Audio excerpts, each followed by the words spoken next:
Hay personajes atrapados en el mito. Una frase, 4 lugares comunes, una perspectiva ideológica estrecha, a 200 fotos. Y cuando el mito adquiere una vertiente mercantil, tazas, pósters, camisetas. Pero el mito es un derecho, maldita sea. Las sociedades tienen derecho al mito.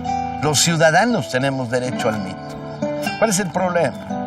El problema es construir un mito que tenga pies, que toque la tierra, no mentir, no engañar, no hacer geografía barata,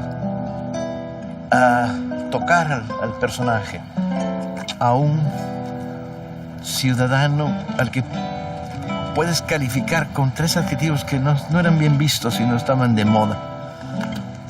Aventurero, romántico, palabras duras, vagabundo. Vagabundo en el sentido de vagar mundo, recorrer mundo. Aventurero en el sentido de no calcular el nivel de riesgo de tus actos. Absolutamente. De ir más allá siempre. ¿Sí? Y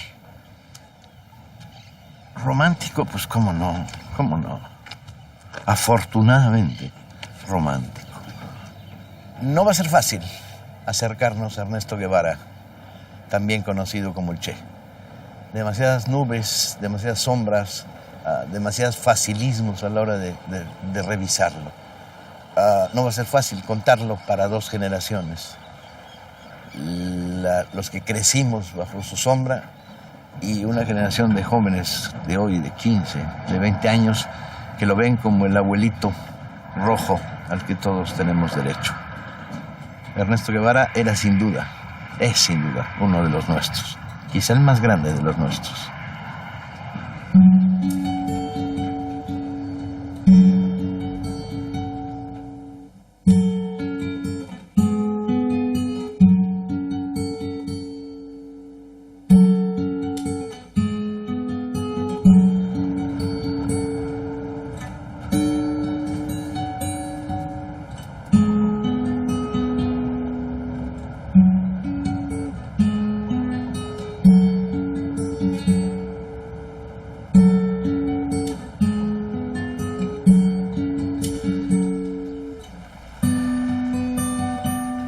En junio de 1928,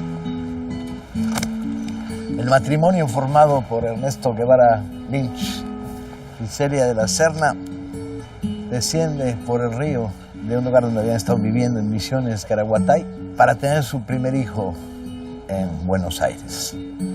Pero los dolores de parto se adelantan y será en la ciudad de Rosario donde nacerá el primer vástago de la familia. Rosario. Accidentalmente. Hay mucho de accidental en esta primera parte de la historia. El matrimonio Guevara, estudiante de arquitectura, emprendedor de negocios no demasiado exitosos, y Celia de la Serna, es un matrimonio interesante. Tienen una veta de bohemia progresista. Una de sus amigas contaría que Celia fue la primera que se atrevió a cortarse el pelo a lo garzón. Estudiante de colegio de monjas, muy culta, fuerza la situación casándose con Guevara cuando es muy joven. De hecho, es probable o muy posible, aunque tampoco es demasiado trascendente, que el joven Guevara que nacerá aquí, que llevará el nombre de Ernesto, haya sido concebido antes del matrimonio o haya nacido un mes antes y lo hayan registrado un mes después.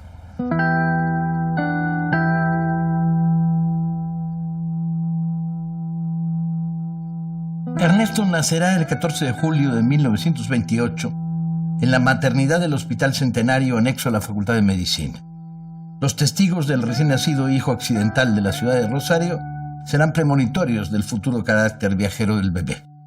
Un taxista brasileño, el hombre que llevó al registro civil, y un marino, su tío Raúl. El joven Ernesto viene de una familia de... no le da demasiada importancia. Al paso de los años dirá cosas como eran miembros de la oligarquía vacuna argentina. Pero hay ahí aventureros, buscadores de oro, irlandeses errantes en el pasado de su familia, que luego se volverán material para los cuentos que se cuentan en la casa durante la infancia.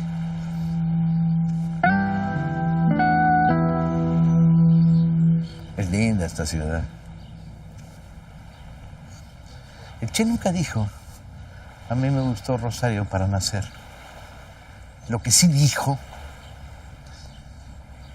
y esto es quizás lo que lo vuelve todavía más interesante, es que yo soy más latinoamericano que usted, diciéndole a un periodista reaccionario que lo interpeló de repente. Le dijo, porque soy cubano, soy argentino, y además si me aprietan, soy mexicano y me parezco a Cantinflas y conozco Bolivia. Habiendo nacido en el menos latinoamericano de los países en los años 50, quizá Argentina era el menos latinoamericano de los países hispanoparlantes del Cono Sur. Sin cultura indígena que haga mestizaje, con una mirada hacia Europa, va a producir el más latinoamericano de nuestros personajes del siglo XX. Lo bonito de la historia son las paradojas.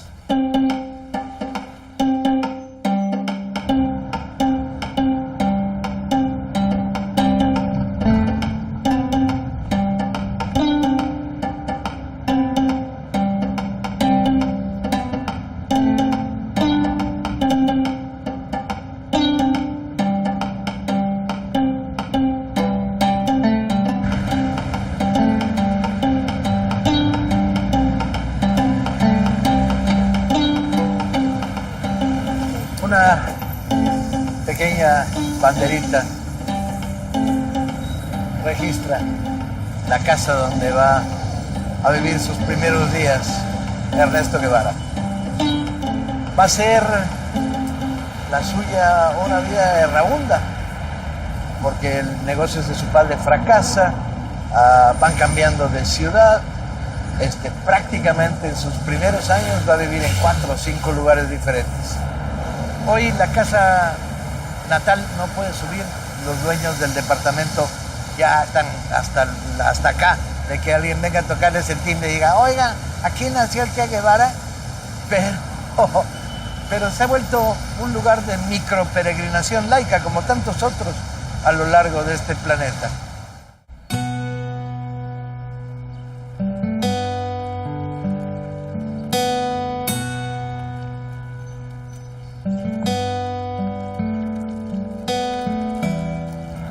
Véase el horrible ropón que le acomodaron a Ernesto y los orgullosos padres. Guapa Celia, ¿eh? La primera foto conocida del pequeño Ernesto lo muestra contrastando en el Parque de Rosario la belleza fría de su madre con el rostro enfurruñado del personaje que mira hacia la derecha de la cámara. Y es linda la manera como se recuerda. De repente en un parque como este Parque Independencia tan bonito, llegas a una esquina y descubres una foto de una pareja de ciudadanos de la pequeña burguesía de los años 50 primeros, traje, corbata, sombrero, Celia elegantemente vestida, y el orgulloso joven Ernesto Guevara en medio.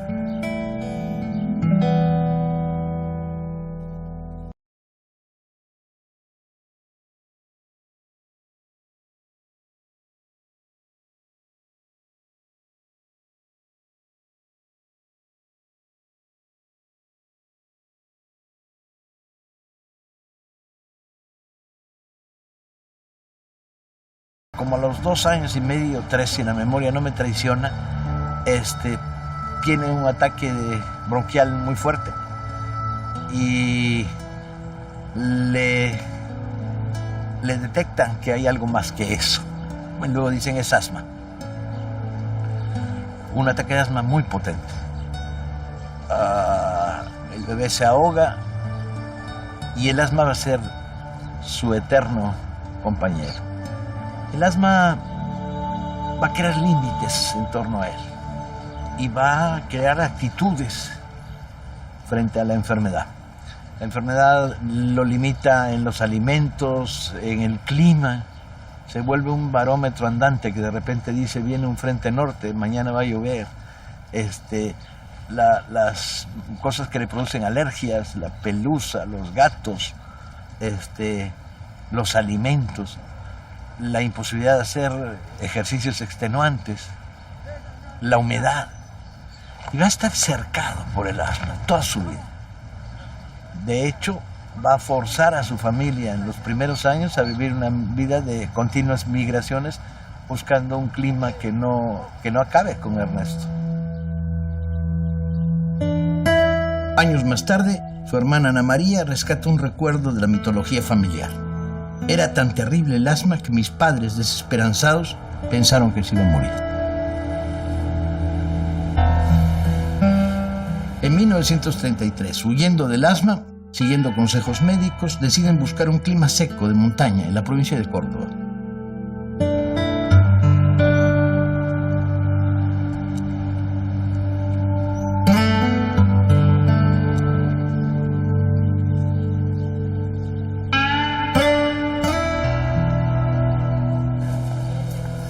Qué bien funcionan las estatuas con próceres tirando la mano, porque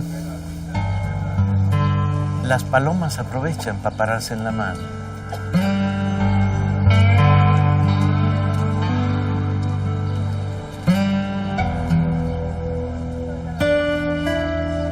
¿Cómo estás? ¿Cómo te va, Paco? Gusto. Igualmente, ¿cómo estás? Bien, ahora intentando encontrar los pasos del Che en toda esta provincia.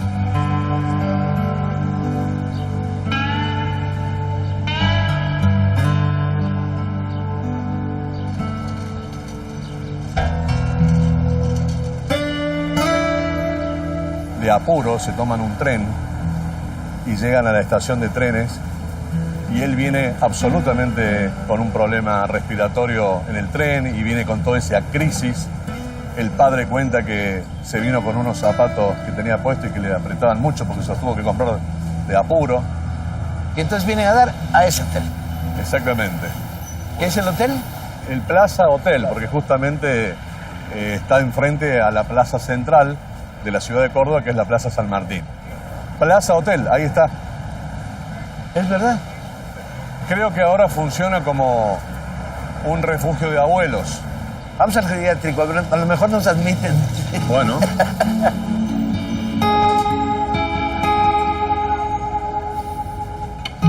Y acá viven simplemente unos días, porque ellos tenían la esperanza de que Ernesto se recuperase rápido, pero no hubo esa posibilidad, entonces tuvieron que retornar a Buenos Aires. Ajá.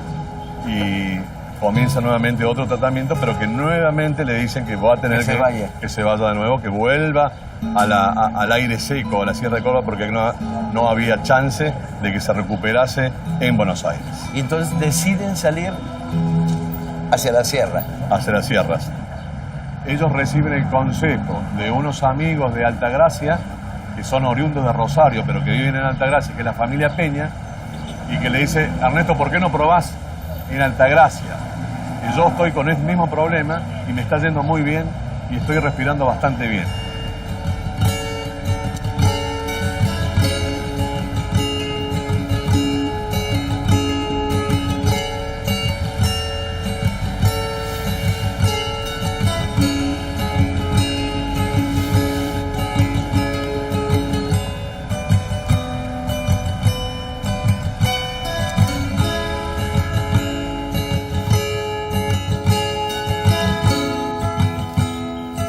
Este es el hotel. O sea, está igual. ¿Está igual? Sí. Visto desde allá. Claro. ¿Comprendes? Desde allá es el Hotel de la Gruta, primer hospedaje de los que iban a enterarse en 1932.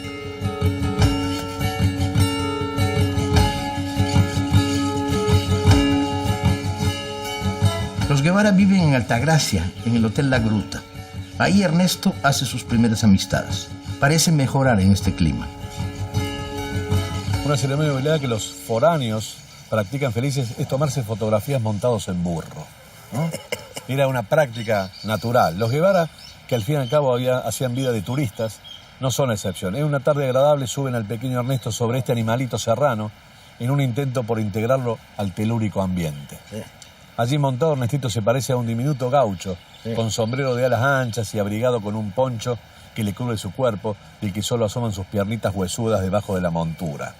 Cuando mira la cámara, el padre se arrodilla en el aire y dispara la Leica, que era la cámara fotográfica que tenía. La imagen del niño se congela y se transforma como un documento cabal de su presencia en las sierras. En la desolación del exilio, dilapidar rollos de fotos es un saludable pasatiempo. Y en cada paseo no falta la cámara colgada al cuello de Ernesto, padre.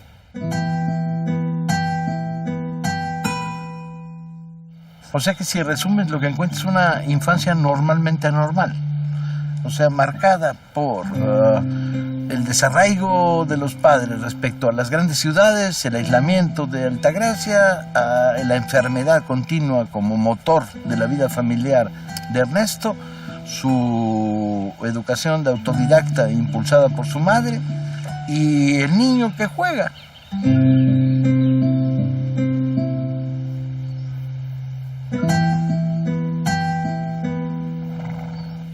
¿Cómo es el personaje que se va forjando en la enfermedad? Comienza entonces su muy particular guerra contra las limitaciones del asma. Paseos sin permiso, juegos violentos, desarrolla una cierta fascinación por el peligro. Los domingos dispara al blanco con su padre. Desde los 5 años sabe manejar una pistola y destruye ladrillos a tiros.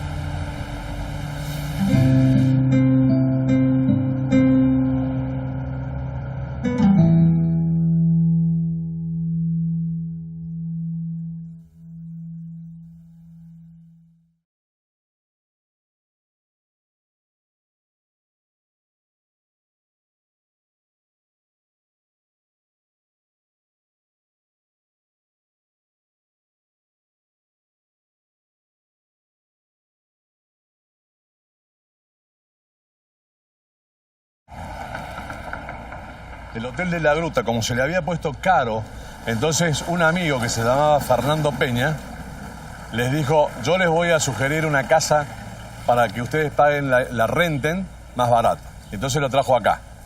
¿Por qué esta casa estaba barata? Porque se escuchaban ruidos a la noche en esta casa. Entonces se había hecho una fama de que era la casa de los fantasmas y que nadie la quería alquilar y nadie quería pasar por el frente de la casa. Entonces los Guevara dijeron: la alquilamos, con ese precio y con esos ruidos. Y acá se vinieron, y acá estuvieron. El padre de Ernesto cuenta siempre los ruidos que escuchaba a la noche, tun, tun, tun, tun, que es lo que finalmente descubre que era un golpeteo, que había una corriente de aire. Que pegaba en las tablas. Exacto, pegaba en las tablas, y que él se levantó con un revólver para descubrir al famoso fantasma, y el famoso fantasma era simplemente un ruido de una corriente de aire. Y entonces ya luego vienen a esta casa. Luego vienen a esta casa, y esta es la casa de los recuerdos, esta es la casa que todos los amigos la recuerdan como la casa de la niñez del Che.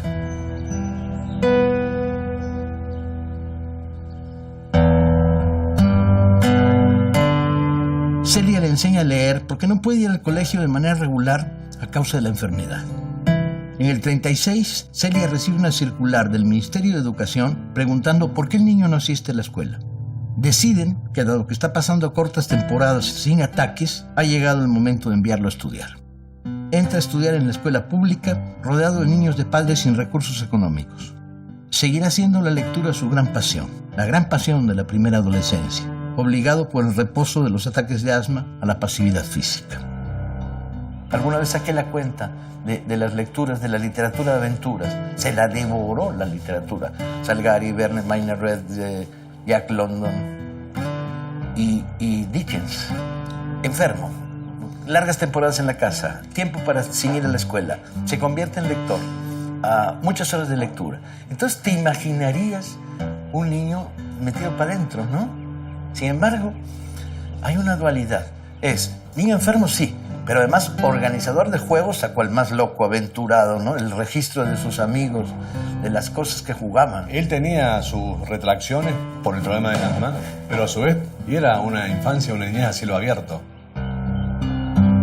Y acá se armaba... Aquí fue el burródromo. Acá se armaba el burródromo, que eran...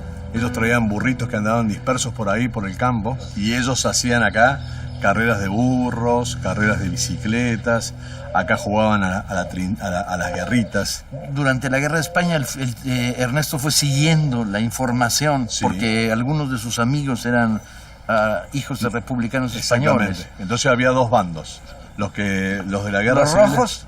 Exactamente. Y los azules. Exactamente. Entonces agarraban unos frutos que se llamaban toronjas, ¿sí? Y ellos cavaban trincheras. Y este fondo era mucho más amplio. Ahora está cortito acá porque se ha cortado acá. Pero este fondo salía a la otra calle, que está al fondo. Entonces los amigos de Ernestito ingresaban por el fondo y acá desarrollaban sus juegos.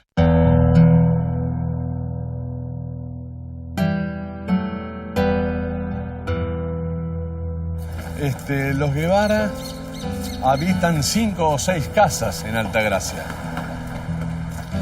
La más importante es la de Villanilla. Problemas económicos. Sí, porque además van rotando, van cambiándose. Va creciendo el número de hijos. Y sí, y además ellos tenían la idea de quedarse una temporada en Altagracia. Como esa temporada no termina se va renovando, terminan estando 11 años. Toda la infancia transcurre con 4 hermanos, entre el 1932 y el 1942. Y al grupo se suma aquí Calica Ferrer, que luego lo acompañaría en su segundo viaje. Pero Calica se suma al grupo a los 3 años de edad. Ajá. Calica tiene 4 años y es invitado. El padre de Calica lo atiende a Ernesto, ajá, el doctor Carlos Ferrer Moratel. Entonces, entre ellos hacían fiestas familiares, cumpleaños. Y ahí, en esos encuentros, se produce la amistad entre Ernesto y Calica, que cuando son grandecitos se van a recorrer Latinoamérica.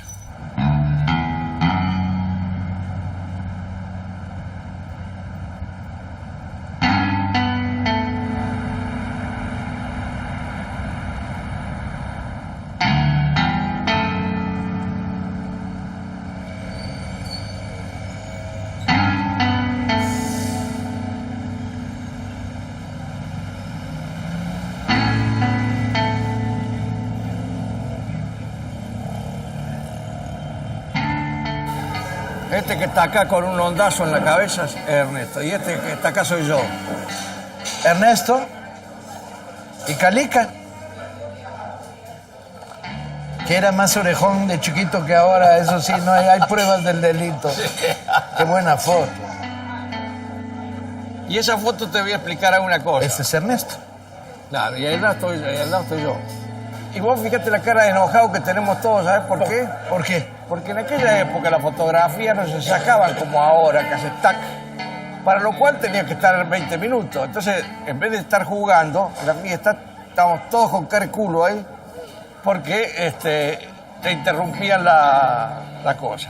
Bueno, yo creo que yo primero tendría que hablar un poco de la personalidad del Che, porque yo al Che lo conozco desde cuando tenía 4 años. Claro. Es decir, él tenía 4 y yo 3 cuando ellos fueron a Altagracia. Fue la época en que tuvimos gran amistad. Nació nuestra amistad, que duró para toda la vida, ¿no?